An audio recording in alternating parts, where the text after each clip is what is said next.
ओम शांति। जनवरी 14 तारीख की साकार मुरली।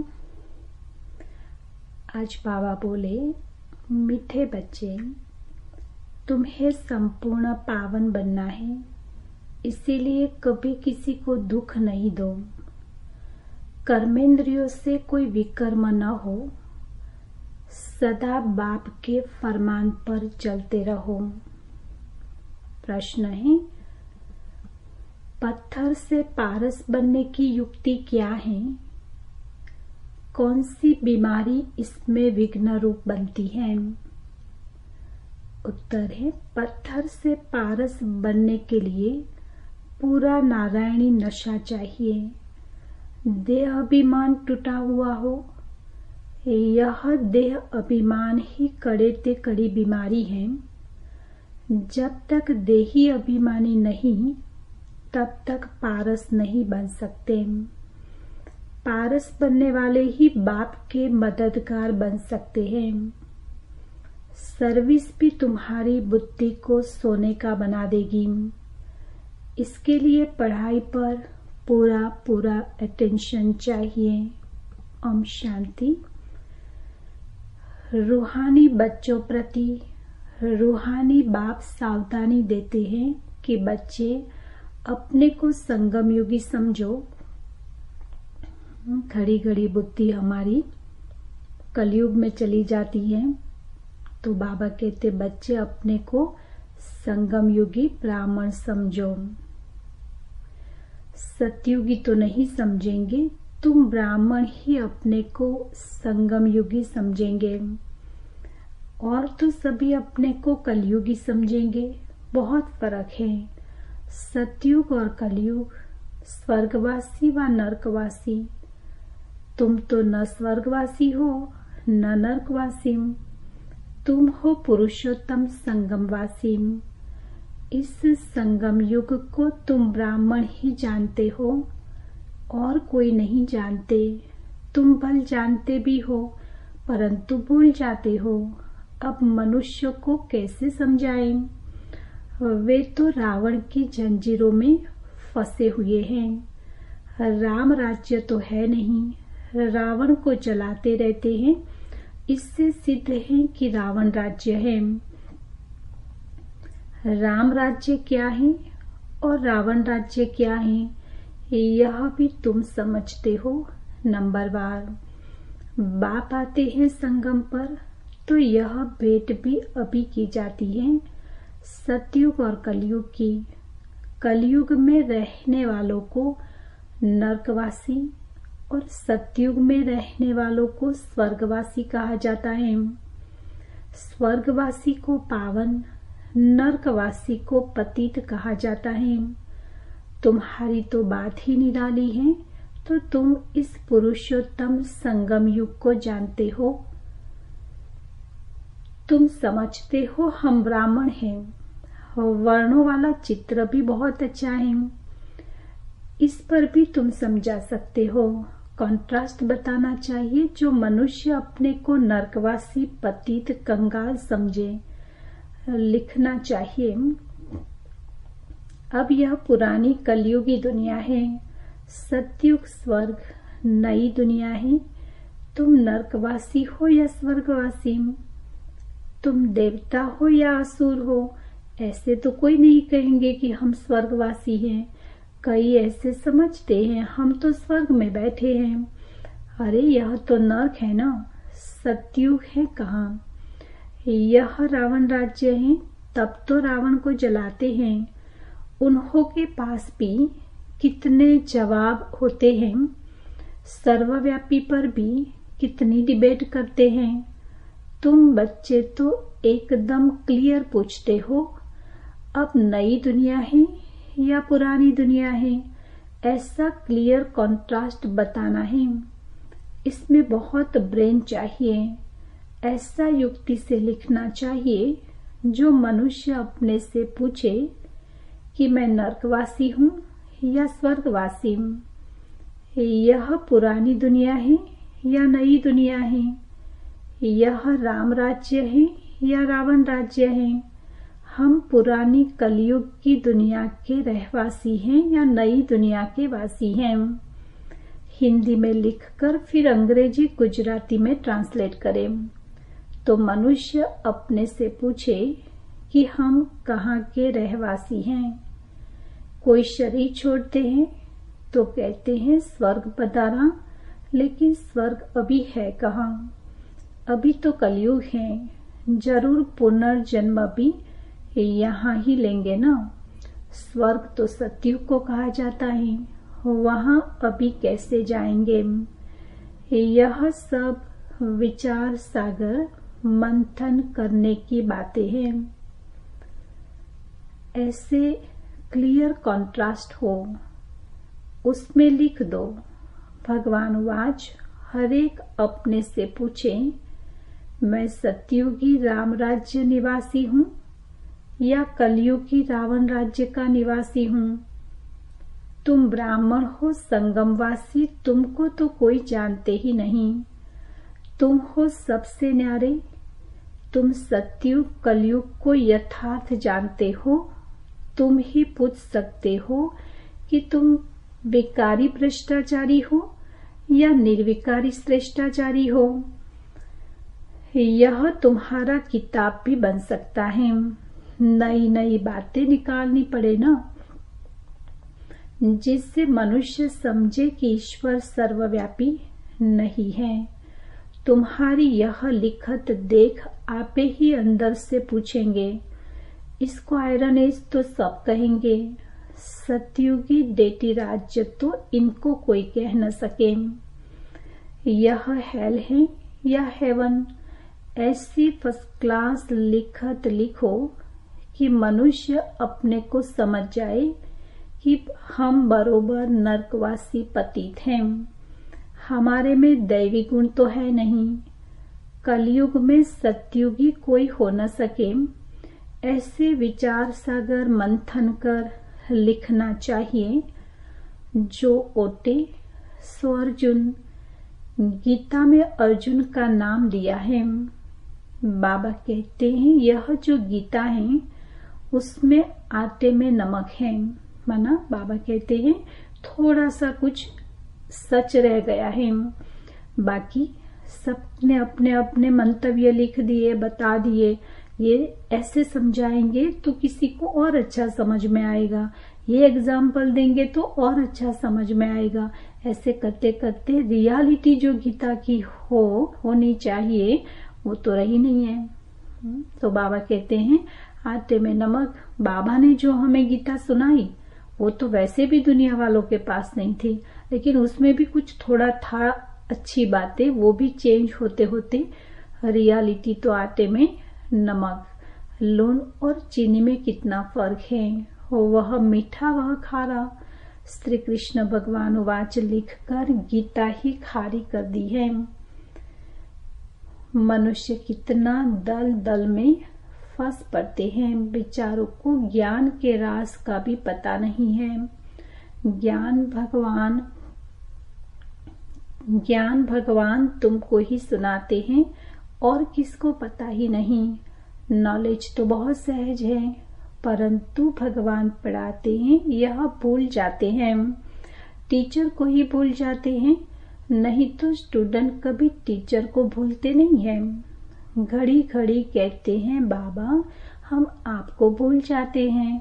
बाबा कहते हैं माया कम नहीं है, तुम देह अभिमानी बन पड़ते हो, बहुत विकर्म बन जाते हैं।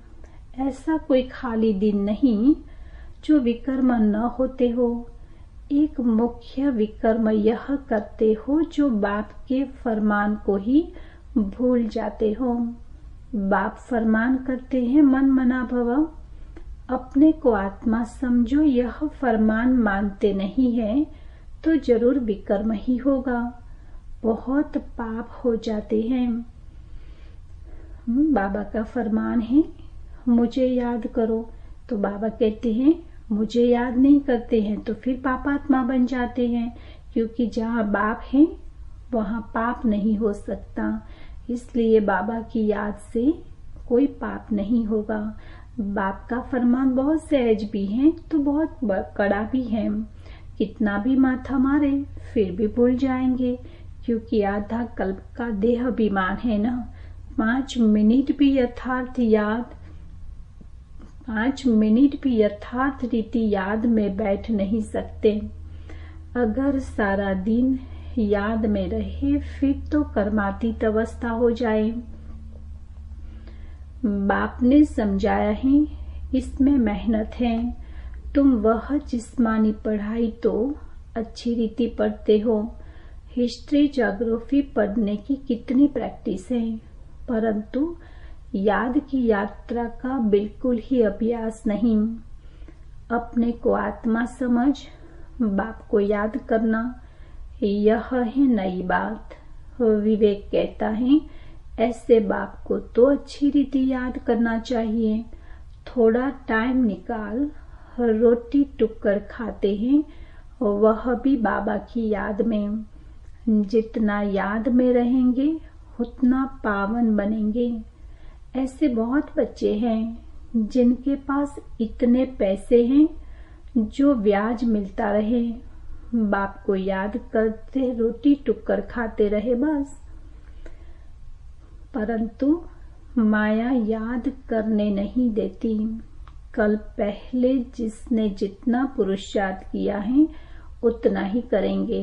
टाइम लगता है, कोई जल्दी दौड़ी लगाकर पहुंच जाए यह हो न सके। इसमें तो 2 बाप हैं। बेहद के बाप को अपना शरीर है नहीं, वह इनमें प्रवेश होकर फिर बच्चों से बात करते हैं। शिव बाबा कहते हैं, मुझे तो अपना शरीर है नहीं, मुझे अगर बच्चों से बात करनी हो तो जरूर ब्रह्मा बाबा के तन में प्रवेश करना पड़े। तो बाप की श्रीमत पर चलना चाहिए। बाप बच्चों को यह श्रीमत देते हैं कि देह सहित सब धर्म छोड़ अपने को आत्मा समझो। तुम पवित्र आए थे, 84 जन्म लेते लेते तुम्हारी आत्मा पतित बनी है। अब पावन बनने के लिए श्रीमत पर चलो, तब बाप गारंटी करते हैं तुम्हारे पाप कट जाएंगे, तुम्हारी आत्मा कंचन बन जाएगी। फिर वहां देह भी कंचन मिलेगी। जो इस कुल का होगा वह तुम्हारी बातें सुनकर सोच में पड़ जाएगा, कहेगा तुम्हारी बात तो ठीक है, पावन बनना है तो किसको दुख नहीं देना। मनसा वाचा कर्मणा पवित्र बनना है।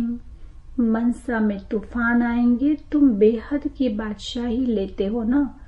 तुम बस सच बताओ व न बताओ, परंतु बाप खुद कहते हैं माया के बहुत विकल्प आएंगे, परंतु कर्मेंद्रियों से कभी कोई भी विकर्म नहीं करना। कर्मेंद्रियों से कोई पाप नहीं करना है। तो यह कॉन्ट्रास्ट की बातें अच्छी रीति लिखनी चाहिए। श्री कृष्ण पूरे 84 जन्म लेते हैं और शिव पुनर्जन्म नहीं लेते हैं। बाबा कहते हैं कितना दोनों में अंतर है कि शिव बाबा बिल्कुल जन्म मरण से परे हैं और श्री कृष्ण पूरे 84 जन्म लेते हैं। वह सर्वगुण संपन्न देवता है।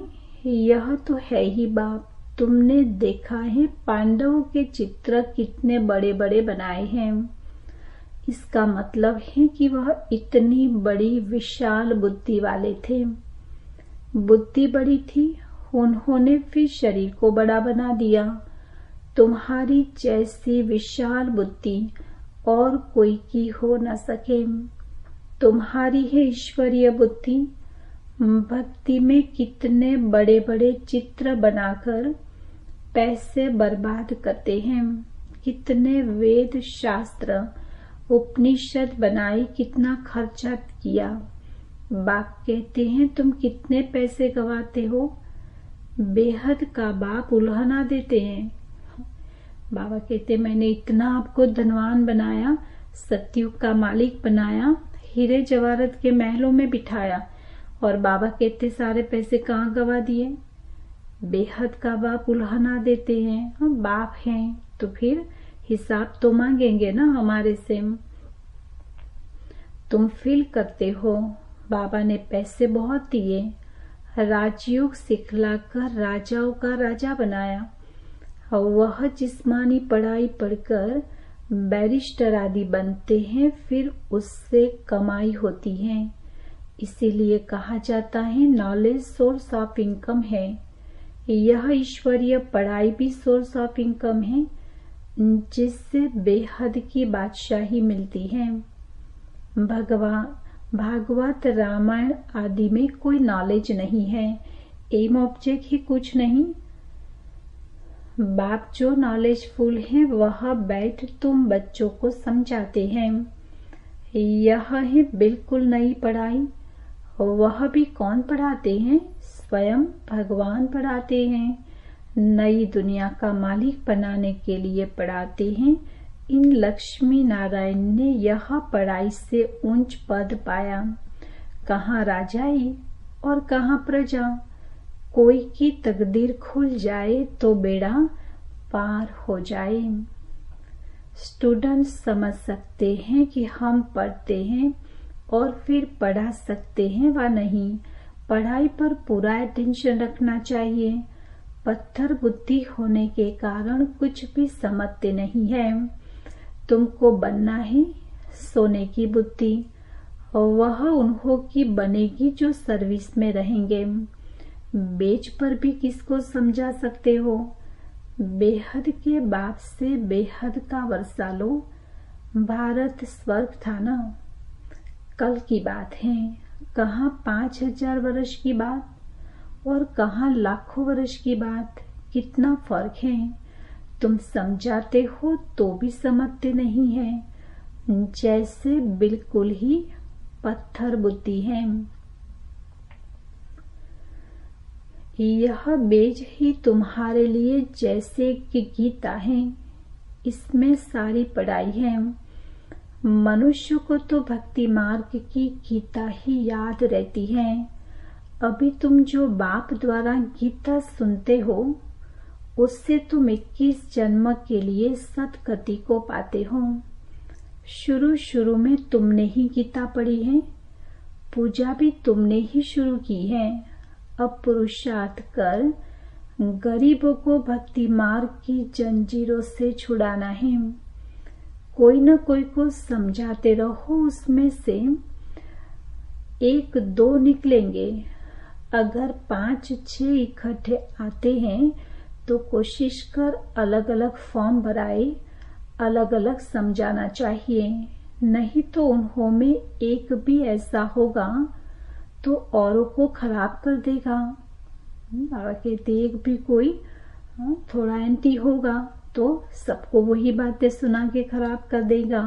फॉर्म तो जरूर अलग भराओ, 1-2 का देखे भी नहीं तो वह समझ सकेंगे। यह सब युक्तियां चाहिए, तब तुम सक्सेसफुल होते जाएंगे। बाप भी व्यापारी हैं, जो होशियार होंगे वह अच्छा व्यापार करेंगे। बाप कितना फायदे में ले जाते हैं। झुंड इकट्ठा आए तो बोलो फॉर्म अलग अलग भरना है। अगर सब रिलीजियस माइंडेड हो तो इकट्ठा बिठाकर पूछना चाहिए। बाबा कहते सब रिलीजियस वाले लोग आए तो फिर उनको इकट्ठा करके पूछो गीता पढ़ी है, देवताओं को मानते हो। बाबा ने कहा है भक्तों को ही सुनाना है। हमारे भक्त और देवताओं के भक्त वही जल्दी समझेंगे। पत्थर को पारस बनाना कोई मासी का घर नहीं है। देह अभिमान कड़े ते कड़ी बहुत गंदी बीमारी है। जब तक देह अभिमान नहीं टूटा है तब तक सुधरना बड़ा मुश्किल है। तो बाबा कहते हैं परिवर्तन होने के लिए सबसे पहले क्या चाहिए? आत्म अभिमानी स्थिति। इसमें तो पूरा नारायणी नशा चाहिए। हम अशरीरी आए, अशरीरी बनकर जाना है। यहाँ क्या रखा है? बाबा ने कहा है मुझे याद करो, इसमें ही मेहनत है। बड़ी मंजिल है, चलन से मालूम पड़ जाता है। यह अच्छे मददगार बनेंगे, कल्प पहले मिसल। अच्छा, मीठे मीठे सिकिलत है बच्चों प्रति, माता पिता बाप दादा का याद प्यार और गुड मॉर्निंग। रूहानी बाप की रूहानी बच्चों को नमस्ते।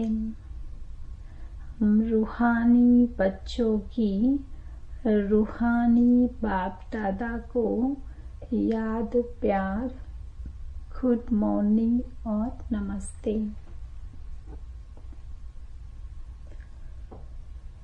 अच्छा, धारणा के लिए मुख्य सार है मनसा वाचा कर्मणा पवित्र रहना है।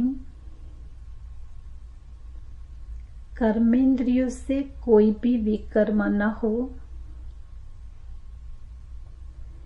इसकी संभाल करनी है। आत्मा को कंचन बनाने के लिए, माना पवित्र बनाने के लिए याद में जरूर रहना है। दूसरा, देह अभिमान की कड़ी बीमारी से छूटने के लिए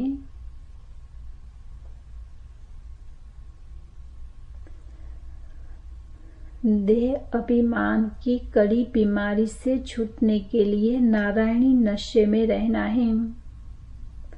अभ्यास करो, हम अशरीरी आए थे, अब अशरीरी बनकर वापस जाना है। बाबा कहते हैं बार बार इस अभ्यास से हमें अंतिम शरीर छोड़ने में मेहनत नहीं पड़ेगी। आज का वरदान है चतुर सुजान बाप से चतुराई करने के बजाय चतुर सुजान बाप से चतुराई करने के बजाय महसूसता की शक्ति द्वारा सर्व पापों से मुक्त भवम। विस्तार है, कई बच्चे चतुर सुजान बाप से भी चतुराई करते हैं। अपना काम सिद्ध करने के लिए, अपना नाम अच्छा करने के लिए उस समय महसूस कर लेते हैं, माना गलती की है तो महसूस भी कर लेते, माफी भी मांग लेते बाबा से, लेकिन उस महसूसता में शक्ति नहीं होती है, इसीलिए परिवर्तन नहीं होता। महसूसता की महसूस किया लेकिन महसूसता में शक्ति नहीं होती है, तो फिर परिवर्तन करने की शक्ति नहीं आती है। कई हैं जो समझते हैं यह ठीक नहीं है, लेकिन सोचते हैं कहीं नाम खराब न हो, इसीलिए अपने विवेक का खून करते हैं। यह भी पाप के खाते में जमा होता है, इसीलिए चतुराई को छोड़ सच्चे दिल की महसूसता से स्वयं को परिवर्तन कर पापों से मुक्त बनो। स्लोगन है, जीवन में रहते भिन्न भिन्न बंधनों से मुक्त रहना ही, जीवन में रहते भिन्न भिन्न बंधनों से मुक्त रहना ही जीवन मुक्त स्थिति है। आज की पुरुषार्थ की ब्रह्मा बाप समान बनने की पॉइंट है, फरिश्ता जीवन बंधन मुक्त जीवन है।